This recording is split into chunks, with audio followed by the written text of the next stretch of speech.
by organizing a new race on her own terms. The French Grand Prix is to be a two-day affair of 800 miles, the finest possible test of men and machines. There are new Fiats from Italy and Mercedes from Germany. Designers still concentrate on large engines in light chassis. The 14.5-litre Mercedes engine is just about twice as big as that of a London bus. Hotchkiss have gone so far as to fit light wire wheels.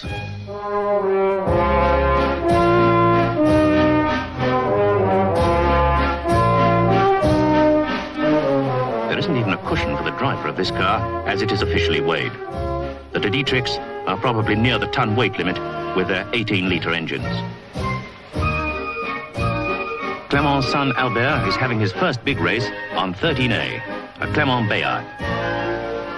Numbers are allocated to makes. 5A is a Brazier, so are 5B and 5C. There are no less than 23 French cars among the starters. Gabriel leads off for France. Lancia of Italy is on a Fiat. That's a new Renault.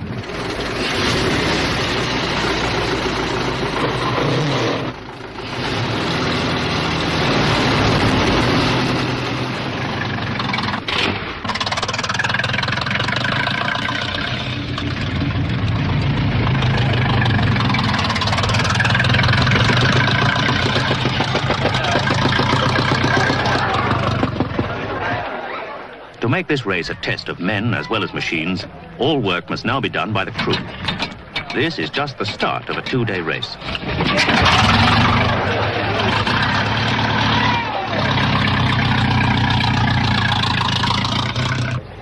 The circuit is made up of 3 very long, flat-out straights. It is above all a test of sustained high speed,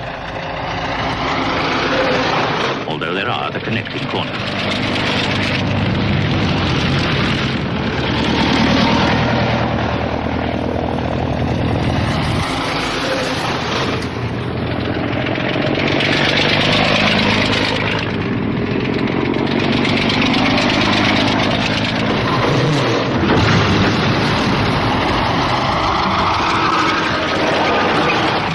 Organization is on the grand scale, with 40 miles of palisading alone. As the first results come through, a Brazier is again in the lead, with Barra driving. While the leading Hotchkiss has broken a wheel on the first lap. Lancia, the hope of Italy, comes in. A keen singer, he is said to detect a false note in an engine as easily as in one of his favorite Wagnerian scores. The entire radiator seems to be out of harmony today. The Italas are also off tune. And it is Sitz who takes the lead for France with a Renault. Braziers are second and third. The heat is becoming subtropical, but already the French lead is overwhelming.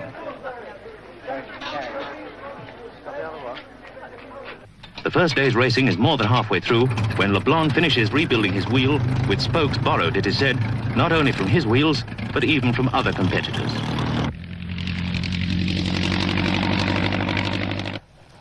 This is becoming a real test of physical endurance.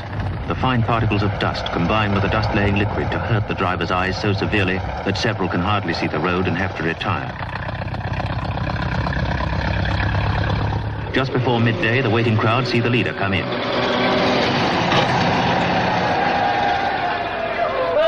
In first place, Sitz, the ex-mechanic. And second, the youngest competitor, Albert Clément. Next morning, the race is continued.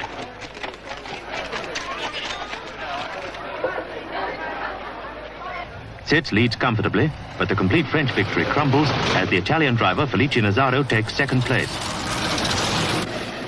Young Albert's in trouble. He has to change tires on fixed wheels, whereas the Fiats and Renaults have detachable rims.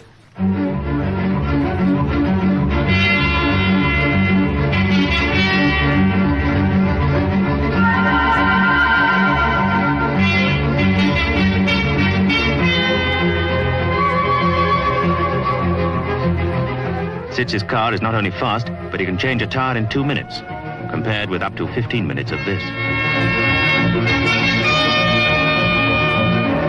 Poor Albert Clement is dropping further and further behind the Italian Fiat.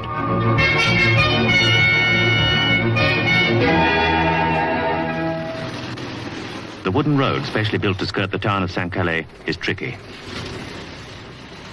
Shepard, an American amateur, was fourth.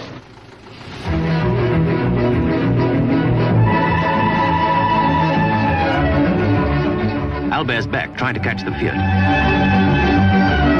while a Brazier is now fourth. The American is out. Another wire wheel has collapsed, and there just don't seem to be enough spokes left on any of the others.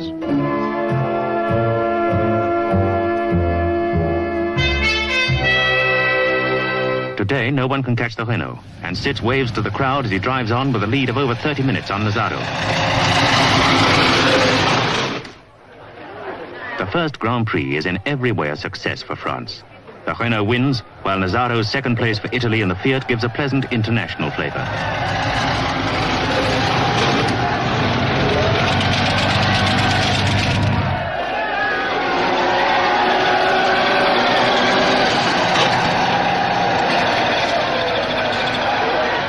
There is a new racing star, an ex-racing mechanic. The professionals are moving in.